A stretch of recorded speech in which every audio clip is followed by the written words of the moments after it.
January 14th, 2021. This is Pilot Knob School,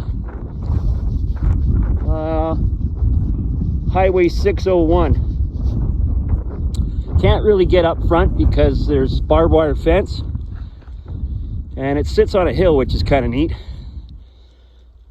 Beautiful roof. Siding's been done. The foundation looks good. They probably use this as a community center. 1908 to 1945, Pilot Knob was a school here in Alberta. And yeah, it's great to see that they've kept this in good shape. Like, they got a fancy lock on the door, so I'm imagining this is a community center, or maybe they use it for weddings and stuff. So anyways, we had given up on this one and we decided to turn back, and we found it.